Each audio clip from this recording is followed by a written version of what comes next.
and welcome to the Ganru Show. I'm Golda. And I'm Wanru. And this is a podcast that's just like hanging out with your two best girlfriends. It's like getting a pep talk every morning from Tony Robbins.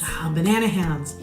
It's like getting a 75% off coupon from Groupon to your favorite massage place. It's like walking into a room and every time your personal anthem plays. I wanna say you'll be brave. What you wanna say. Anyway. In today's episode, we'll be talking about self-love. Aw, we all need some self-love, that's for sure. And you'll find out why Wanru talks to her young Wanru self. And you'll find out why Golda switched her prescription to Rite Aid. It's the best decision ever. So let's get started.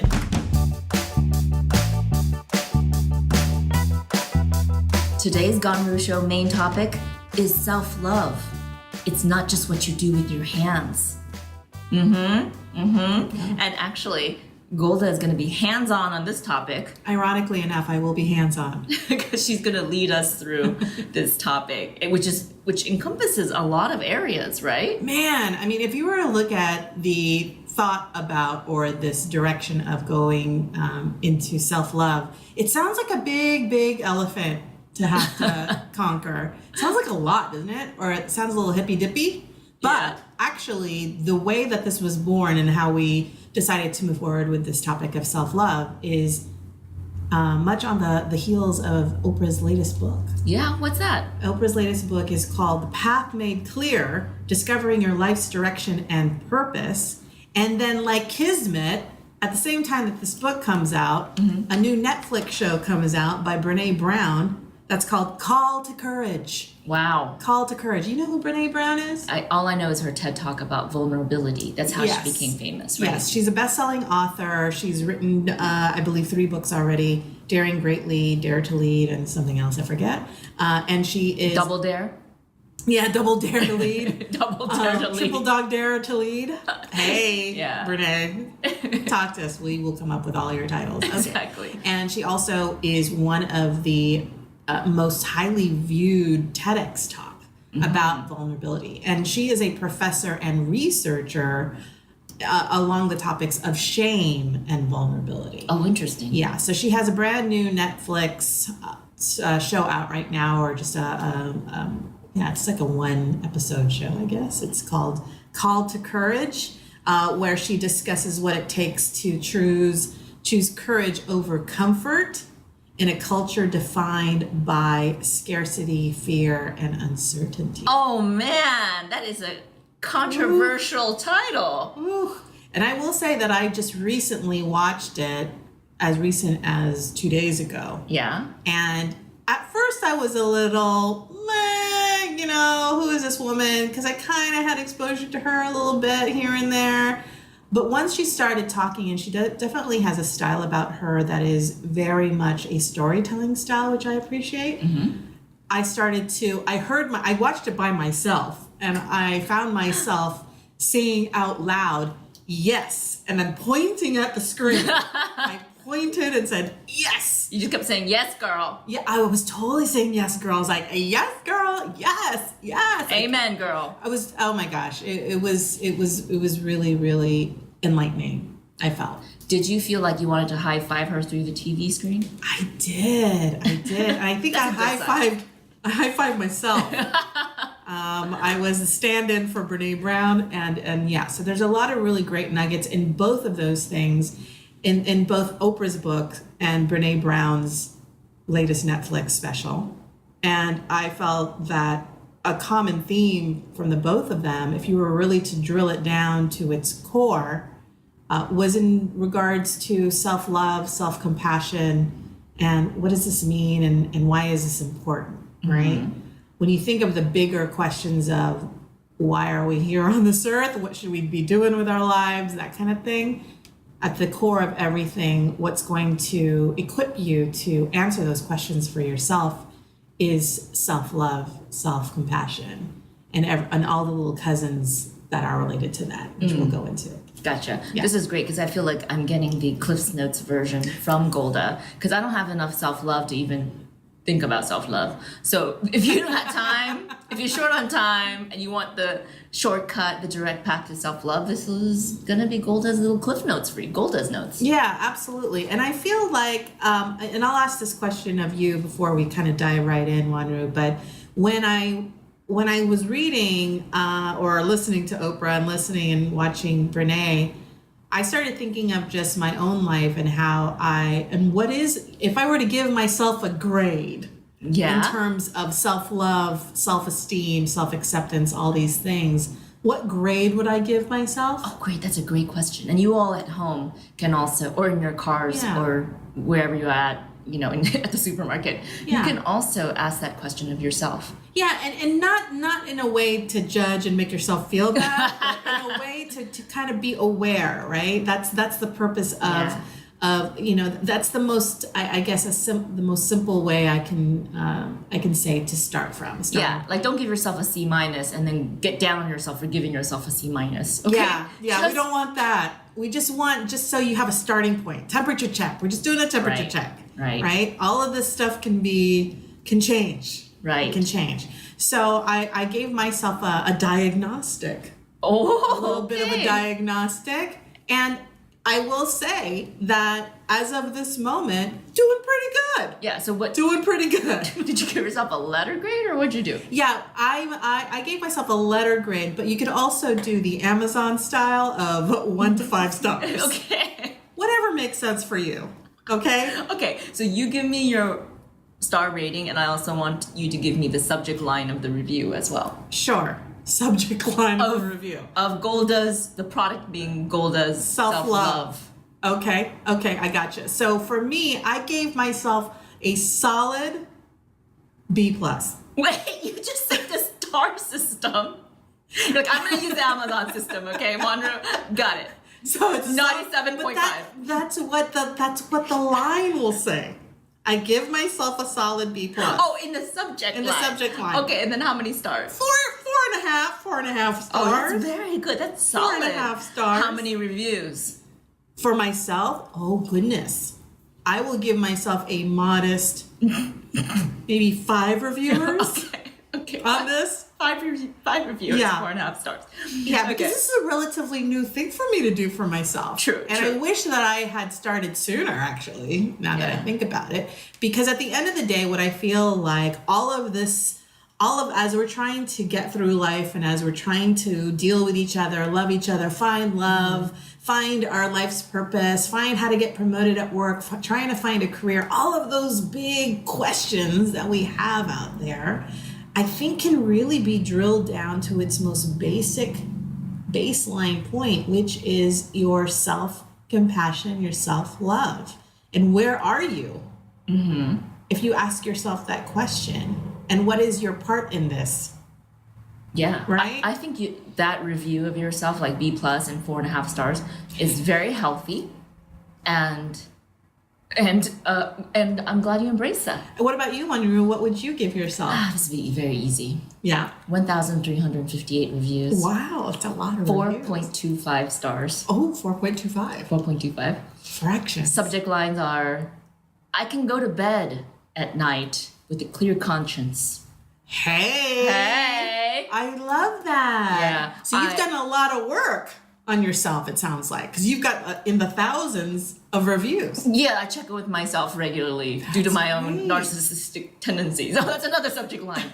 Narcissistic, but working on it. That's the 0.75 part of the review. But if you look at the demographic distribution of my stars, most of them are 5 and 4s, and the random one star. And do you find that checking in with yourself actually is working for you? Do you find that works? I do, yes, and I will give you my method. I'm no Brené Brown, and I'm no Golda. Oh, I'll take it. And I'm no Oprah. I'll take it. But I have my own technique, and one of the most important things is that I want to feel when I go to bed, I can go to bed with a clear conscience. I love it. Yeah, I love it. That's a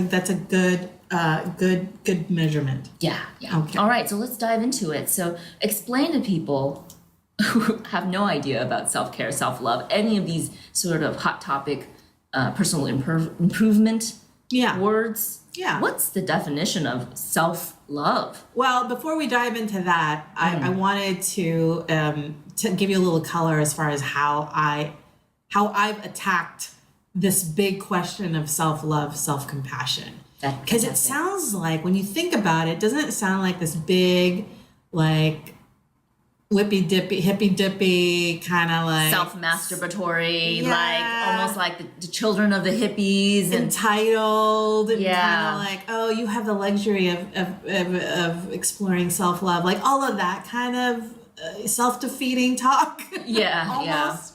Right, so before we dive into what it means, I wanted to ask you, do you think that in today's world, pop culture has given standards as far as how you perceive success to be?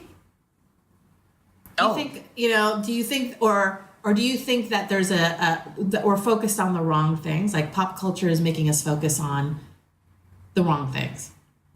Yeah, I think it's... Or the right things. I think it's been trending for the last, 15, 20 years. I mean, it depends on how long you want to go back in time. I'm pretty sure like the ancient Egyptians or the ancient Mesopotamians were like, have you noticed that people are starting to wear gold and turquoise in their sandals?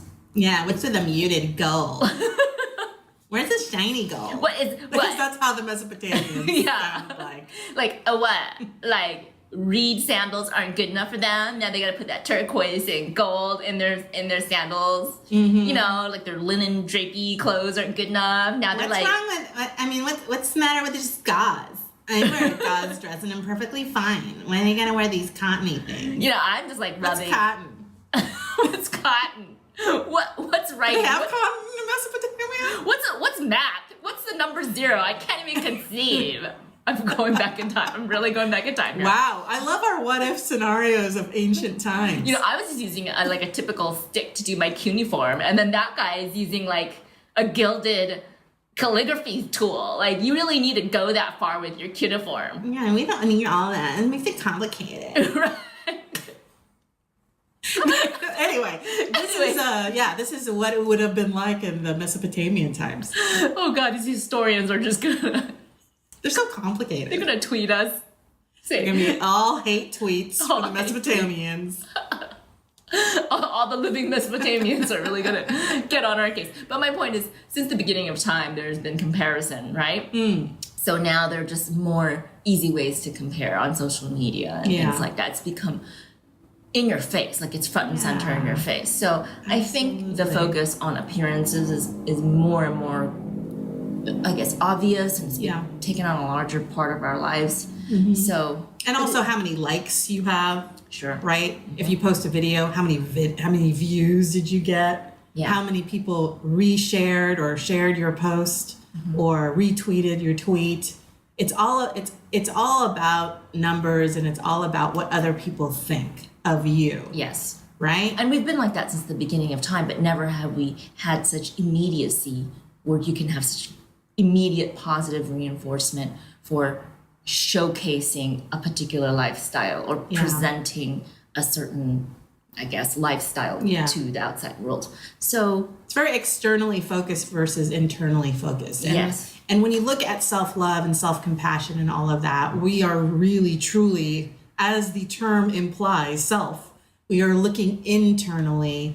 So the idea is that pop culture makes us, almost forces us in many ways, either consciously or unconsciously, to focus externally, when really you should be focused internally. So that's number one, is reframe your focus to one of how do you present yourself externally, and whatever the result of that might be, acceptance, love, whatever, to look at it, shift the camera to yourself. Take a selfie.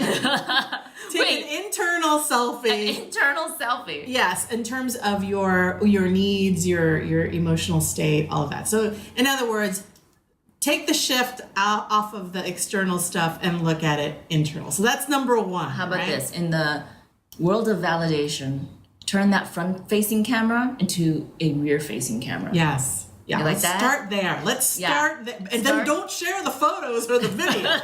This is just for you, okay? And make sure the validation's coming internally, Yeah. right? Would you say that's a good place to start? Absolutely. So anyway, so once you are aware of that, and also be aware that, you'll only receive as much love or acceptance as you give to yourself.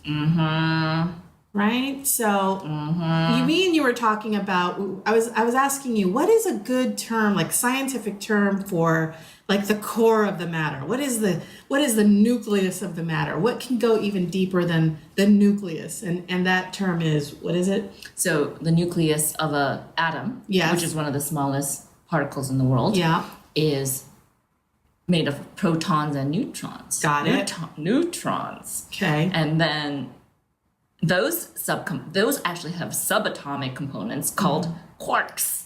Okay. Quarks. So the single most center of anything is a quark. Yes, and I'm sure that they're still looking for smaller particles, but currently the functioning tiniest little unit that we're made of is a quark. Okay. So for me, where I am as of today is I believe that the quark of what will make you happier, more satisfied, find your purpose, discover your path, all of these things, the quark of all of this is your self-love and your self-compassion. And there are related items that I think are used interchangeably, like self-awareness, self-esteem, and some other things. But at the core, the quark of this is self-love and self-compassion. Okay, but then how do you begin to cultivate that in yourself? Because that's a great catch-all term, self-love and self-compassion. Yeah. But what does it mean to develop that in yourself? Yeah, I think that usually for me, the way that I absorb how to learn and how I understand things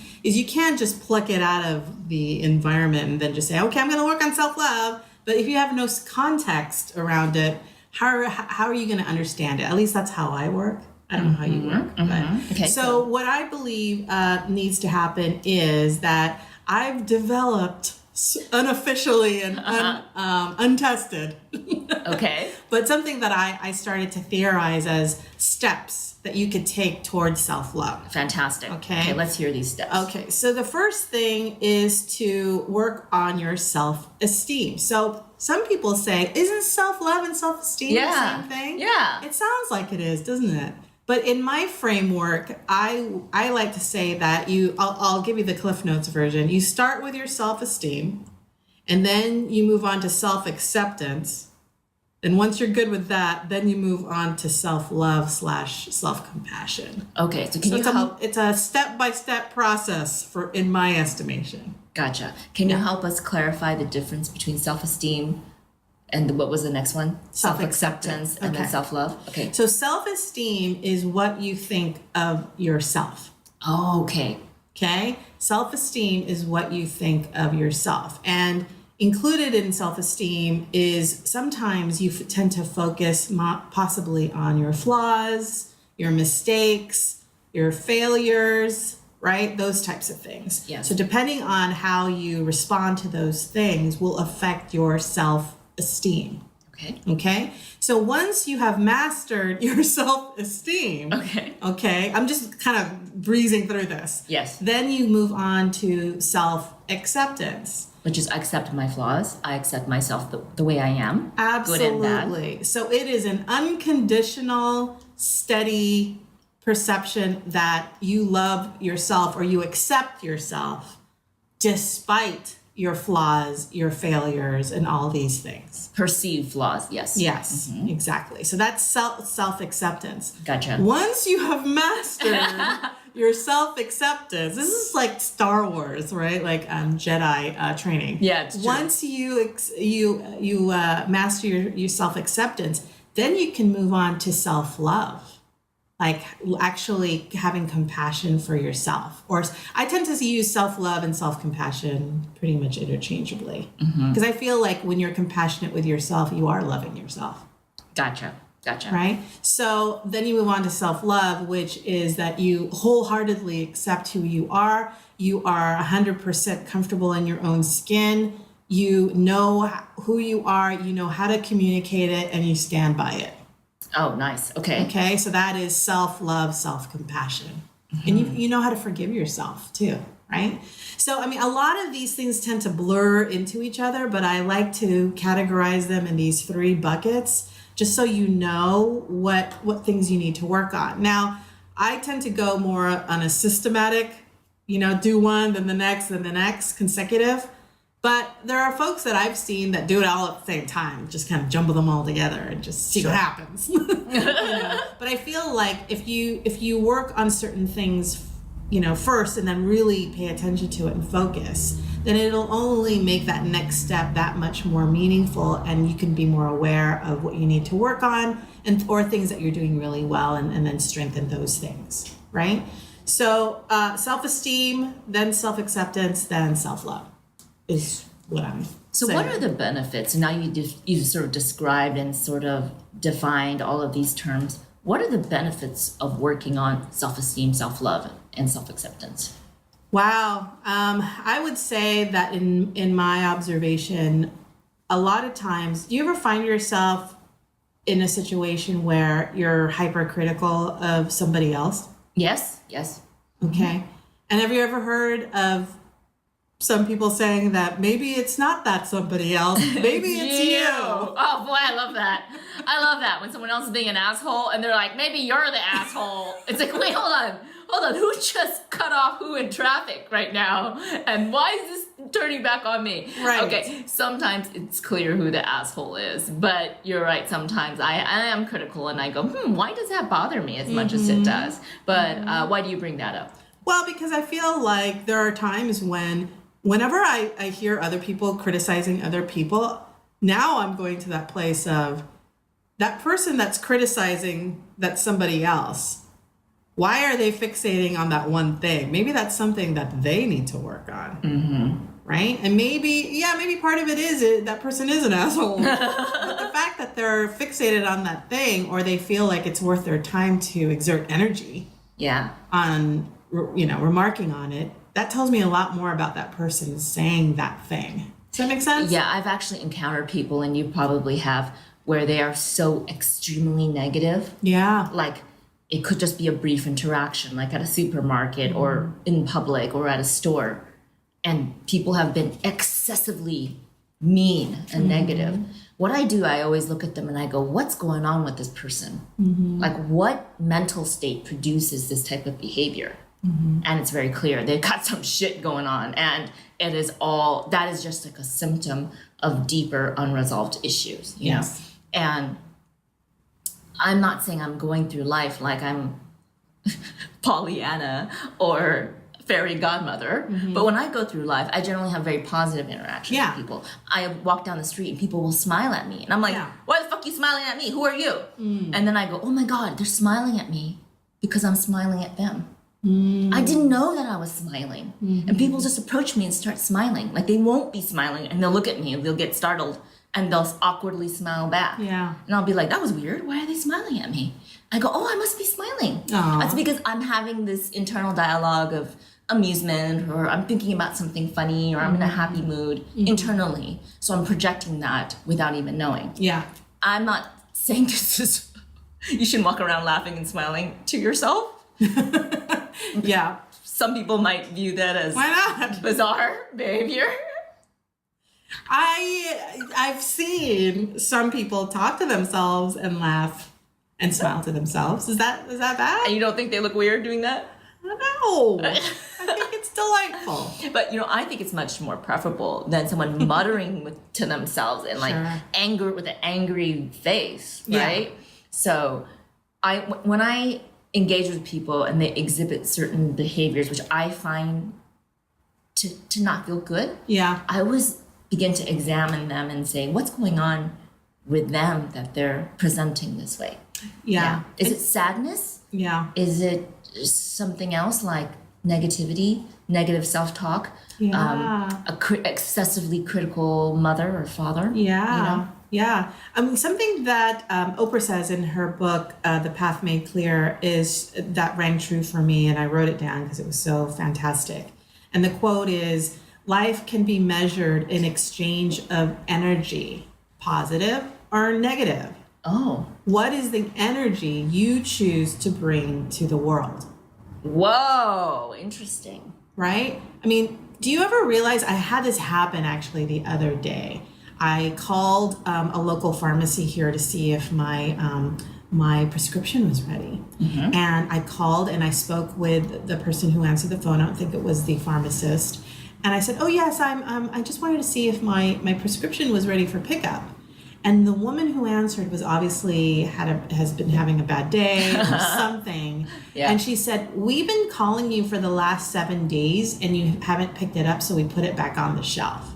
She goes, well, I don't know why you just didn't pick it up when you were, I mean, she was really crabby. Yeah. Right? And I started to feel like my blood start to boil a little bit. Yes. Like, girl, you need to chill. You know, like I started thinking, like, why is she being like so like shitty? Right? Yeah. I didn't do anything to her. I don't know her. Right? And I stopped myself from responding in an equally negative way. Which is very hard. It's very hard not to do that. Yeah, because I was like, I literally stopped myself because I could feel my heart beat faster. I could feel my face getting redder. Like, well, she can't talk to me like that. You know, like that kind of talk, right? That you have to yourself. And I stopped myself and I said, I'm going to turn this around. I'm going to change this energy because I felt myself responding negatively to it. So I said to her, you're absolutely right. I did get your voicemail saying that my prescription was ready. I've just been stuck at work. And she's just like, yeah, and I can feel like the energy on the phone like a kind of demon. go down. Yeah. Why didn't you pick up your prescription? It's been 7 days. And Satan always picks up his prescription in 2 days. Yeah, so I was trying to diffuse her, and I said, I'm so sorry. She's like, it's my fault. Hellfire, like, but it started to go down. The hellfire started to diminish a little bit that I can sense from her. And I said, it's my fault. It is your fault. It's been really difficult at work. Oh, really? You don't think it's difficult at my work? And, you know, I've had to work a lot of overtime, and I haven't been able to get to the pharmacy until like way after 6. And you guys close at 6. You know, all this type of stuff, right? And then, you know, and I felt myself feeling a lot more calm as I was saying this. And she was a lot nicer in response. She goes, no, I understand. She goes, do you think you'll be able to pick it up today before 6? And I said, you know, this is a priority for me. I'm going to make sure that I'm there before 6. I'm so sorry to inconvenience you and have you pull it from the shelf again. She's like, no, it's okay. No, okay. So you'll be here before 6. And I'm like, yeah, I'll be there before 6. And then the tone completely changed. Thank you so much for picking CVS. We work our hardest to provide best care in a timely manner. See you at 6 or I will see you in hell. If you install our app on your phone, you get 20% off. Satan advises always using your CVS Insider card to give discounts by email. That's exactly how it went down. Went down exactly like that. Sorry, CBS. We're gonna get some hate tweets from CBS right now. It's like your Bran from Game of Thrones. You could see this happening. Oh, Bran. Anyway, random nerdy reference. Okay, so yeah, I mean that was a situation where you know you can choose the kind of energy that you put forth in the world, and I felt like this woman is likely having a lot of interactions with multiple people that day. And who knows how many other people she's talking to like that, if not worse. And I wanted to, I don't know, public service, do something to help change that frequency, change that energy, right? Well, you know, it's interesting that you mentioned that because I feel like one of my personal beliefs regarding self-care and self-love is having self-respect. Yes. And before, people used to shit on me, and I would just take it because I don't know. I always felt like I was in the wrong. I automatically assumed the position of wrong. You know, I think I've told you this before in this world. Yeah. Sometimes people fall into 2 extreme camps where they always think they're wrong and they accept the blame for so many things that have nothing to do with them. Yeah. And there are people who don't accept blame or any responsibility for anything, right? And in the middle, that's where the happy medium lies. Yeah. So I used to be in the camp of, oh, it's my fault. It's my fault. Yeah, you know, totally. if he's yelling at me, my God, I deserve it. And so what happened is I had to push back a little bit because that didn't feel good to me either.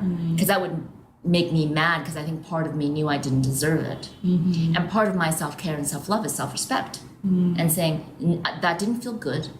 Next time when that situation happens, how am I going to rectify it? I'm going to stand up for myself without going to the other extreme, which is lashing out.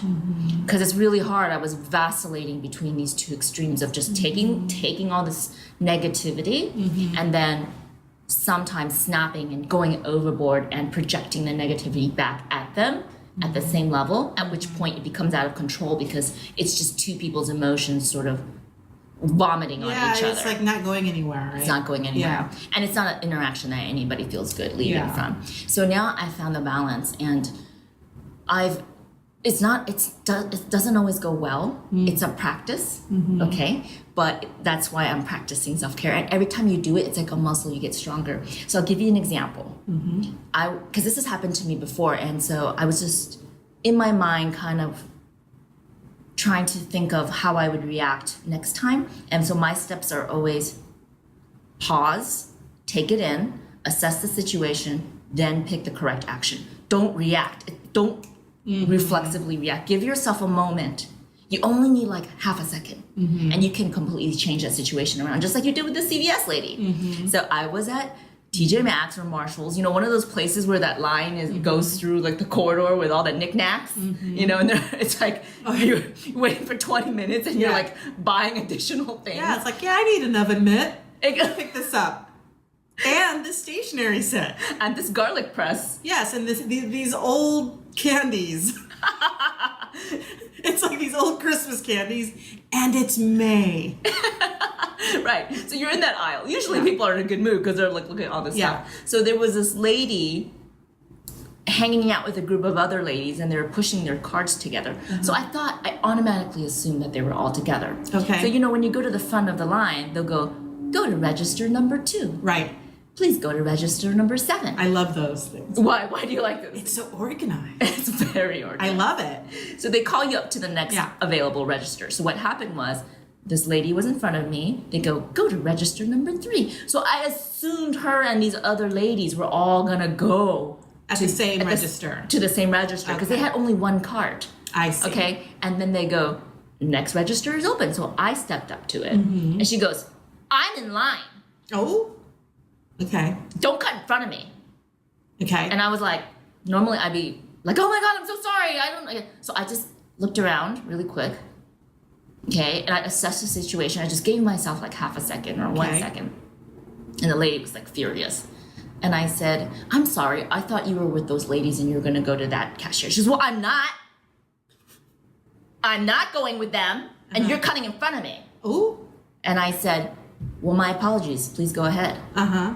I said, I would not have come in front of you if I had known you were with them. Yeah, okay. Totally. Immediately within 2 seconds, another cashier opens and I go to that cashier.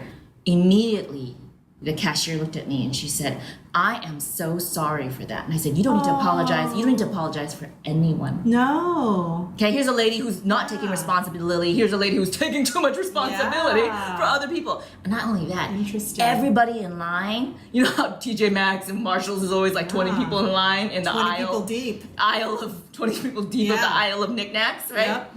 They all stopped and it was like all the attention was on her and not me. They clearly were like, this lady was a nut job. Yeah. Okay. So by treating her in this way, it made me, I mean, I'm not saying I'm a pro at this, but I think it helped to, number 1, diffuse the situation. Sure. Number 2, clarify who's right and wrong and not accepting blame that I didn't need to. Yeah. And number 3, also maybe teach her a lesson because, you know, if I had been reactive, she would have felt so vindicated. But since I wasn't reactive, maybe she'll process a little bit. Maybe she'll go home and think about, like, why did I do that? That person was so considerate, and here I am overreacting. I hope so. I hope so, lady. I hope you went home and mulled it over a little bit. Well, your response to that whole situation tells me a lot in regards to this framework, right? The self-esteem, the self-acceptance, the self-love, self-compassion. I think that you have a very healthy self-esteem where you were able to remove yourself from the situation. You didn't take it personally. Yes. You didn't fight back. Because if you fought back, then I think that's not very good self-awareness. Or healthy self-esteem. I think it's okay to fight back, meaning these are not the facts that you are that you believe to be the facts. But Right. I didn't lash back No, at her. That's the key, no, right? you didn't. I mean, I could ask clarifying questions like, "Why are you upset? What is her? What is her?" TJ Maxx. At TJ Maxx. Let's take this is a learning moment here, TJ Maxx. I'm sorry, all these people in the aisle behind us, but we're gonna take a learning moment. Dr. Let's Phil, pause and reflect real quick, lady. what was your childhood like? Yes. Were you raised predominantly by a strong mother figure? You didn't do that. How many divorces have you had? What's your relationship like with your children? How many abortions have you had? Oh, no. Sorry. Now we're getting to the No, deep. We're getting into the deep. But that's what I'm talking about. Okay. I'm joking, but really, people are walking around with all this baggage on them. Yeah. And if you are constantly in a state of not feeling good about yourself, it's really hard to relate to people and connect to people. Brené Brown says in her Call to Courage Netflix special, I'm paraphrasing, but something that she says is, in regards to other people and dealing with other people, especially negative people, she always says, don't put whatever shit you're going through on me. Love You deal with your own shit, and when you're ready, then you come to me. But you need to have that awareness about yourself. Totally. But don't bring it here. I mean, she's got healthy boundaries. I mean, Don't bring it to TJ Maxx. Yeah, don't bring it here. I mean, if you've got baggage that you need to deal with it yourself. Do the work. I'm here for 300 count Egyptian sheets and kitchen dividers. I ain't here for your daddy issues or your self-esteem issues. Yeah, I'm here at TJ Maxx for some questionable Teflon pans. Exactly. That may or may not Off be gas. toxic. Yes. Even though it says non-toxic ceramic, I'm not 100% confident that that's the case. All my canaries are dead in my house. And because I keep buying these pans from TJ Maxx. Just kidding, TJ Maxx. We love you. I'm here for Call us. I'm here for some seasonal decorative pillows. I am not here for you to dump your shit on, right? Yeah. That should be their motto. Let's just pitch it and see what happens. But anyway, going back to your story. Yes. And my story about the prescription thing, Yes. the pharmacist thing, is I feel like because we have a pretty good grasp of and a healthy dose of self-esteem that has a nice foundation. It's a nice foundation where we didn't just argue with a person or just take it. That's the other flip side of it would be like, oh my gosh, I'm so sorry, it's my fault, even though you have nothing to be sorry about, right? I think the fact that we have a good, healthy self-esteem, that allowed us to act in that way. One of the things that in the Oprah book, The Path Made Clear, she had an interview with the musician and artist India Ari. Do you know who India Ari is? Yes. Phenomenal artist, and something that she said really resonated with me. And again, I wrote it down because it was so eye-opening for me. And she said that your self-worth is yours to cultivate. Mm-hmm. You are responsible for holding your self-esteem sacred. Oh, beautiful. You need to take care and work on your self-esteem, because that, to me, and when she said that, I started thinking of that is the core of all of this. All of this is your self-esteem, your self-awareness, all that good stuff that's where it starts, at least, and then you build off of that. And you can't really give love to other people. This is so corny, but Yeah. you can't give love to others or even to animals if you don't love yourself first. Yeah. And if you aren't healthy and nurtured and making actions that you're proud of, you can't spread that to anybody else. Absolutely, absolutely. And the other thing that rang true for me was something that Oprah said in The Path Made Clear, which was, when you think to yourself, am I in the place that I need to be right now in my life? Is this the life that I thought I was going to have? Oh, who said this? Oprah? Oprah in her Path Made Clear. Like, is this what I imagined my life was going to be like? Am I on target? Am I just drifting away here? And she says, invite what you want into your life. And you can't bring it out if you are against yourself. Oh, what does that mean? Oh my gosh. So this goes back to the whole core thing, which is develop and really hold sacred your self-esteem. Because if you lack self-awareness, if you have poor self-esteem, if you lack self-acceptance, if you don't practice self-love or believe you are worthy of it and you deserve it, then how are you able to invite what you want into your life? Interesting. Because you're actually, that whole thing of you're your own worst enemy, you're actually working against yourself when you don't have this awareness or you don't practice this self-acceptance, this self-forgiveness, self-love, self-compassion, all these things, right? So if you are doing a diagnostic and you feel like, I don't know if I'm exactly where I am supposed, is this supposed to be my life right now? Right? Then maybe a seemingly simple question to ask yourself is, have I been working on myself? Right? So I think that is the key. Have you ever noticed that people who jump from like one relationship to another relationship? Do you know these people? And sometimes they may or may not make the same mistakes, or maybe it doesn't work out, or what have you. How many times have you heard folks say, I need to be by myself and work on myself? I love it when they do that. Yes. I think that's smart, because once you get to know who you are, forgive yourself, do the work on yourself, you will be able to show up in a lot more of a meaningful fashion.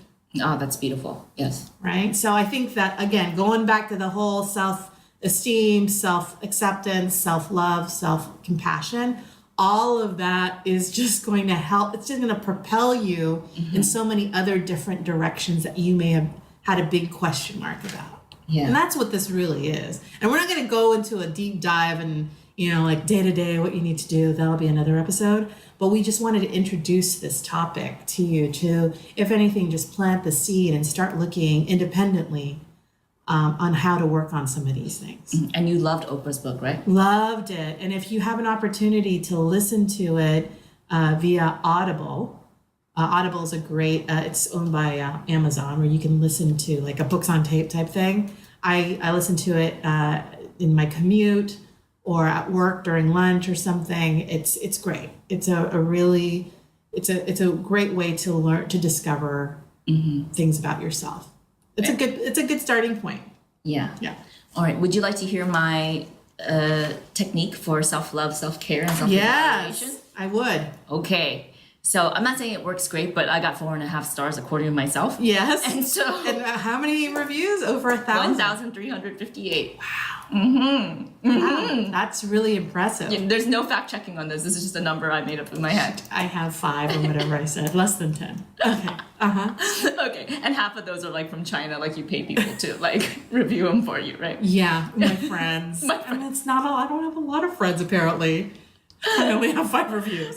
We're gonna get those numbers up. Yeah, I'm working on it. I'm gonna write one for you. Okay. Thank you. So what I do in terms of my self-love and self-esteem is I treat myself like I'm a little kid. Ah. Okay. Tell me more. Because people give little kids a lot of leeway. I'm not talking about like bratty little kids. I'm just talking about kids that are likable, right? Okay. So I imagine if I were to parent myself, so I'm gonna have to step outside of myself and parent my own Wanru, okay? Okay. Little Wanru. Little Wanru. Yeah. So if I were to parent little Wanru, I would give her 100% leeway in creativity, expression, and fun. So anytime she does something regarding expression or fun or whatever, I don't want her to feel self-conscious. So I'll just say, go for it, try it. And then, she'll take little Wanru will take a tap dancing class. And I'll be like, ooh, she's not really picking up the steps so great, but I'm gonna clap regardless because she's bound to get better if she keeps going, right? Yeah. Oh, Wanru wants to do aerial? Okay, Wanru has no gymnastic or dance training and a very weak upper body. But you know what? I don't want to discourage little Wanru. Let little Wanru try. So anything little Wanru wants to do, like, or little Golda, I encourage them 100%. I give them the tools, I encourage them, because what's the harm in trying? Yeah. But where I really come hard down on little Wanru is, and I think it's very similar to how I would raise a child or raise my dog, is when they're doing something dangerous for themselves or shitty towards others, I come down on that hard. Oh, interesting. So, for example, when little Wanru starts talking shit about somebody, I will say that's not healthy.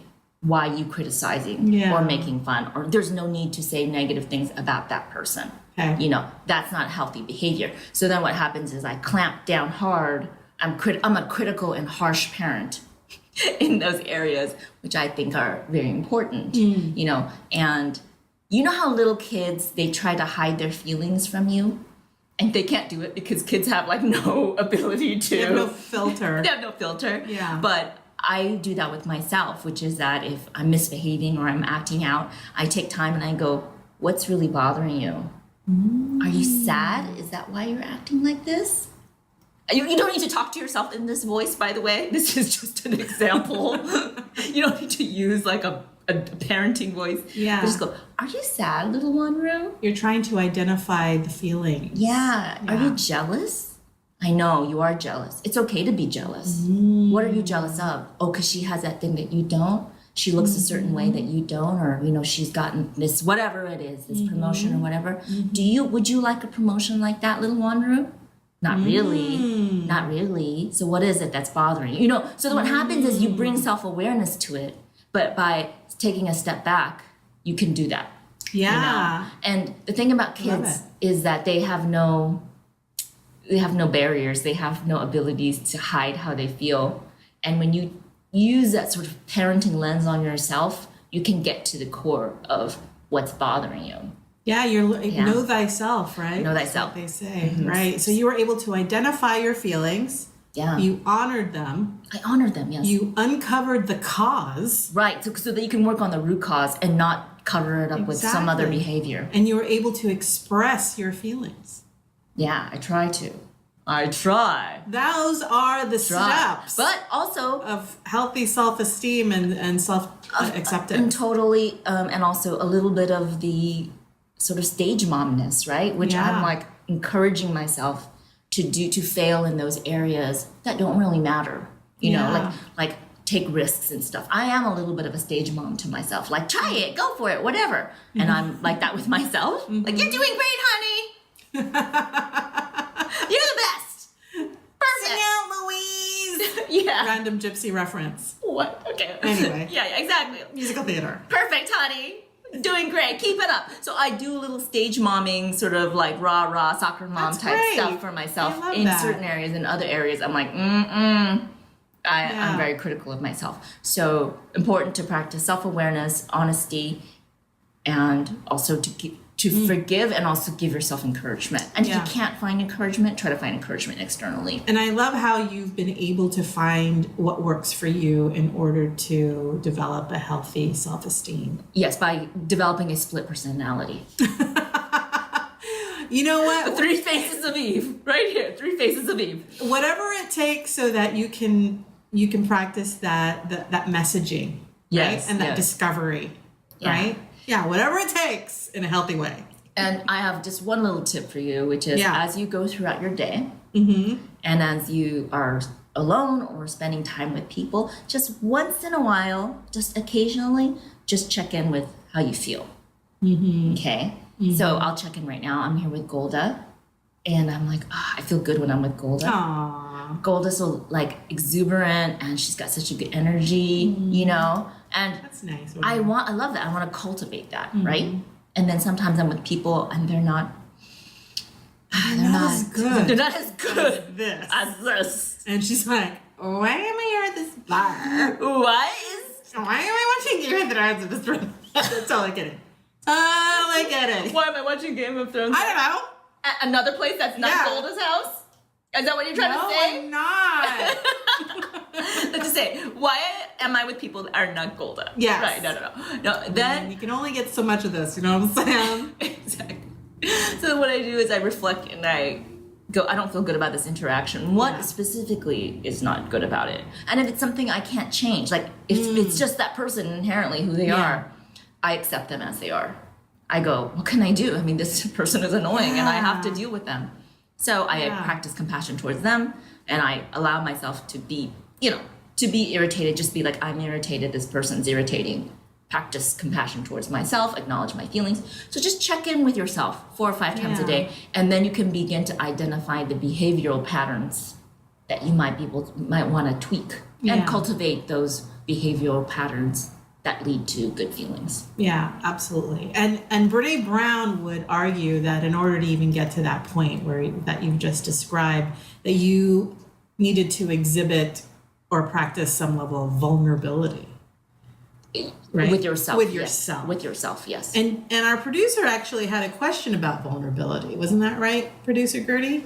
What was your question again about vulnerability? Is it a weakness? Is vulnerability a weakness? Or is it a strength?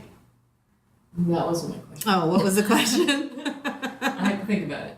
Okay. Well, let me pose that question to you, Wanru. Do you feel like vulnerability can be a weakness, or is it a strength? So I watched Brené Brown's talk, and I actually would redefine her version of vulnerability. So basically, I'm telling the author that she doesn't know what she's talking about. Oh. But my definition of vulnerability is embracing uncomfortable feelings Yeah.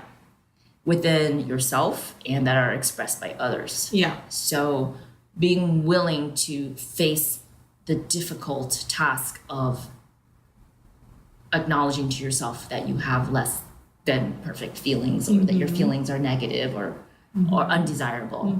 And then once you identify that, you can get to the root cause of it. Right. And also to acknowledge it in others. So Right. she actually, because she talks about bravery and vulnerability, she actually helped me out a lot, because I think I told you the story before. After I listened to her TED Talk, there was a woman at my work whose brother had just passed away. And she was in mourning for months. She was wearing black. She just looked upset every single day. She looked like she had been crying. And I kept thinking to myself, why is she coming into work? Why is she coming into work? But because she looked uncomfortable and I felt uncomfortable to approach her, it was just weeks of avoiding her. So you're saying, why is she coming into work? Because it makes me feel bad watching her? Both, yeah. Like if she's so miserable, why is she here? And also she's making me miserable by being so miserable. So finally I said, the next time I see her, and I learned this from Brene, I'm going to directly address the uncomfortable situation and see what happens. Okay. So the first chance I got to see her when she was alone, I gave her my condolences about her brother passing away. And then we hugged. A very nice moment there. And I said to her, and she shared a little bit about her background. And, basically her brother practically raised her. So it was really hard for her. I see, exactly. Learning all these things really developed our connection, right? Yeah. And then I said, if you want to, take some time off.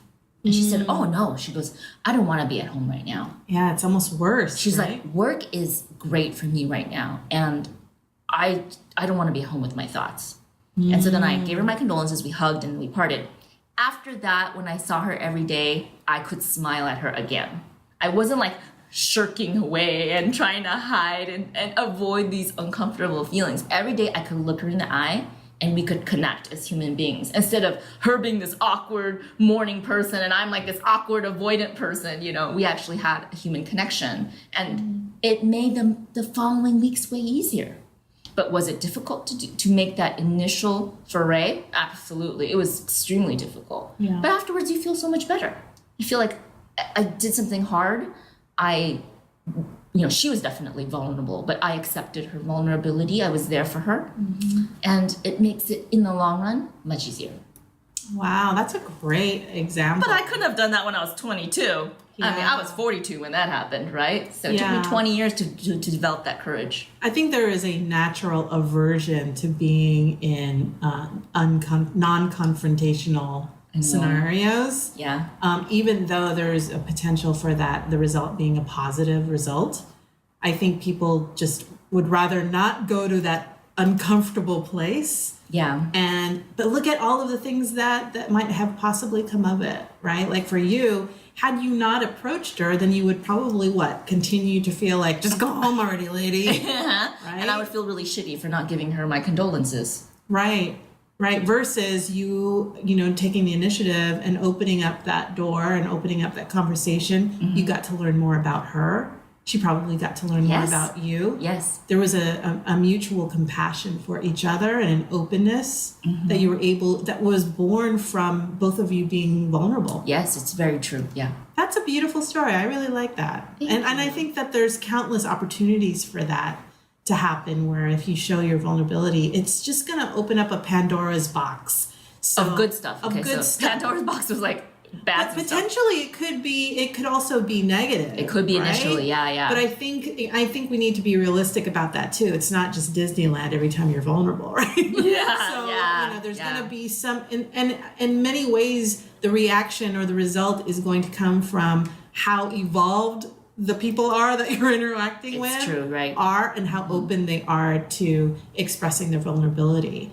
I think that's really key. But you should not be vulnerable because you might think other people might not be as vulnerable. Mm-hmm. You should still be true to who you are and authentic to who you are. Yeah, and if people don't take it well, just remember that not everybody's in the same space as you are. Mm-hmm. So practice compassion for them and for yourself as well. Absolutely.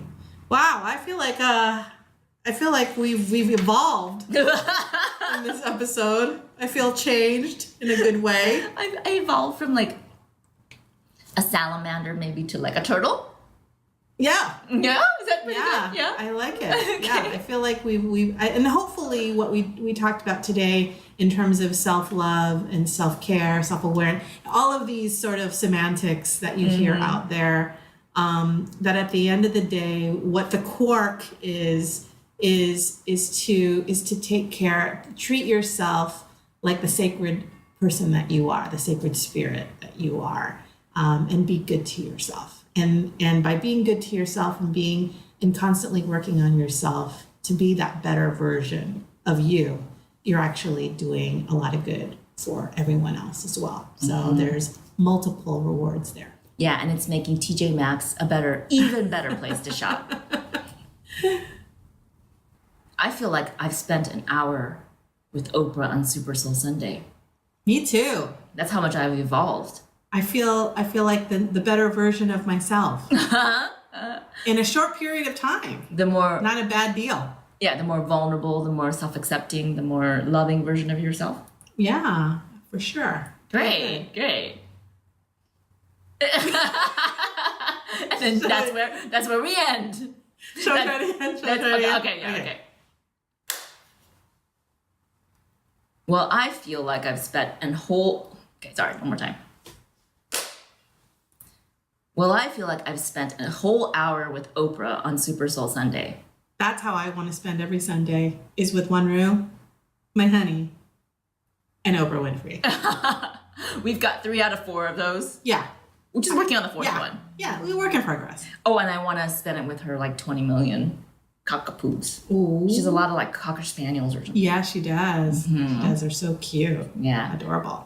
So looking back on today, what will you be taking with you, Golda? Oh boy, a lot of really great nuggets in today's episode, I feel like. But specifically what I am taking away that you said specifically is in terms of self-parenting.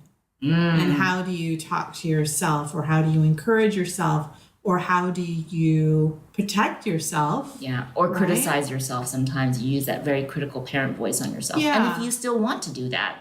Yeah, I feel like that's a really wonderful tool that you can use and relatively easy to do. It's not overly complicated, I feel like. And I really, that's something that I'm going to chew on for a good long while. Oh, lovely. Yeah, I really thought that was really helpful. What about you? What are you taking away? Right before I tell you, can I ask you what kind of parent you will be to yourself, Golda? Oh, I think that I'm at once the fun-loving parent and the playful parent and the one that wants to laugh and have a lot of playtime, and at once also I'm also the parent that wants to strive for reaching your potential. That's a big one for me. So I feel like that is something that I always have my eye on is, how are you growing? Keep growing, keep growing. Oh God, that would be an awesome mom to have. Yeah. Yeah, you'd be a cool mom for sure. Yeah. In my own mind's eye. And I love mom jeans, so I'm totally down with self-parenting and wearing mom jeans at the same time. All right, Wanru, what about you? What are you taking away from today? Well, I'm going to take away your 3 steps towards self-love in the 3 categories. So the first one was self-esteem, Yeah. self-acceptance, and then self-love. Yes. Yeah, so that it's like you have to work on it a little bit at a time. Yeah. You can't expect to go from 0 to 100 within a few days, right? Yeah. Because there's a lot of ingrained patterns and thoughts that we have that we aren't even aware of. So by trying to work on it in little baby steps, much like you would parent a little toddler, right? Yes. When they're walking, you can't be like, hey, why aren't you running 100 meter in like 45 seconds? You're like trying to take those first little steps. Baby steps. Baby steps towards self-esteem, self-acceptance, and self-love. Yes. Yeah. / self-compassion. Exactly. Yeah, so that's what I'll be taking away. Wonderful, wonderful. Well, if you enjoyed today's episode, we invite you to subscribe to us and share the show, The Ganru Show, with all of your friends and all of your family members and even strangers who you think would be open to it. Yes. We tape each episode live, and you can watch us in all our glory on YouTube, and just look for The Ganru Show on YouTube. You know who I should have shared this episode with? Who? Lady from TJ Maxx. Oh man, just have it at the ready. Just be like, I'm just going to airdrop you this link real quick. I'm gonna follow you to your car, and I'm gonna sync it up. I'm gonna connect your phone to your Bluetooth because I'm pretty sure it's not set up because you're just not technologically savvy, and I'm gonna play this for you. Okay, but if you listened to this and you enjoyed it, just to let you know, we are on every podcast provider out there. So Apple and Google Podcasts, Spotify, Overcast, Stitcher, and you can ask Siri or Alexa to play us on your home pods and phones. Okay, TJ Maxx lady? Yeah, get on it. So until next time, I'm Golda. And I'm Wanru. And this has been The Ganru Show. Thank you so much for listening and watching. Bye!